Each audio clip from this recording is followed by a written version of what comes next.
د رمضان مبارک په میاشت کې خلک د خریداري ډیر زیات کوشش کوي.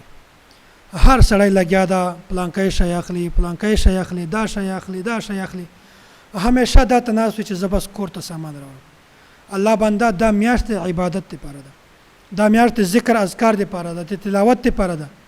معمول مطابق ضرورت سامان راوړه، خو همیشه په دا کې لګیا چې زه کور ته خزو ته کپڑے راوړم، ماشومانو ته کپڑے راوړم. دا کارونه په رمضان مبارک نه د مخه پوره کوي. رمضان مبارک میاشت کله راځي په هغه نه مخکې تاسو د کور ټوټل ضرورت پوره کړئ. ماشومانو ته کپڑے وکا، خزو ته کپڑے وکا، هغه ته سلیپر وکا، چپل وکا، شوز ورته واخله چې کوم ضرورت وي په رمضان مبارک نه مخته پوره. په هغه وخت کې رش هم نه وي، په هغه وخت کې مهنګایي هم نه وي، په هغه وخت کې تا وخت هم نه ضایع کیږي دومره. نو رمضان مبارک میاشت د خریداري لپاره مخ خاص کوي، دا د عبادت لپاره ده. او بیا چې کله تاسو خریداري کوئ د کور لپاره، بیا په دغه وخت خپل ګاونډیان د کله مه هېروئ. ګورئ الله تعالی به د ګاونډیانو تپوس ته موږ نه خامخا کوي. ګاونډي د اختر په ورځ د هغه کپڑے نشته، خرابې خیرنې زړې کپڑے دي، او د ما زوی راشي هغه کاټن کپڑے اغوستي، الله تعالی به موږ نه تپوس نه کوي. نو په اختر کې او رمضان مبارک نه مخکې د خپل ګاونډیانو خیال ساتئ.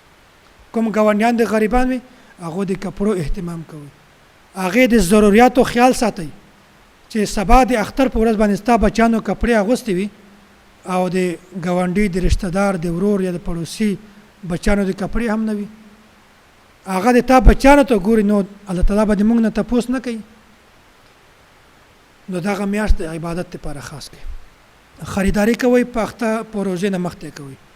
روزه نه مخکې تاسو ته مشکلات هم نه وي، رش به هم نه وي، مهنګایي به هم نه وي. نو دا میاشت صرف د عبادت لپاره خاص کوي. په دا میاشت کې ډېر خلک داسې دي چې هغه کاروبار ته ډېره زیاته توجه ورکوي.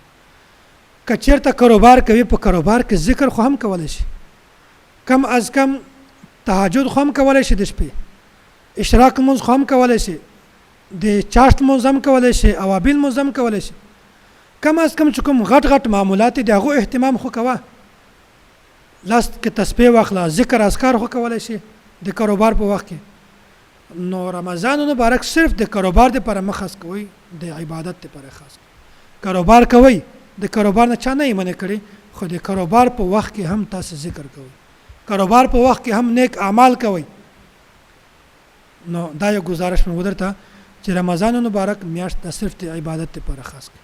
فضولیاتو کې دا میاشت مه تېروئ.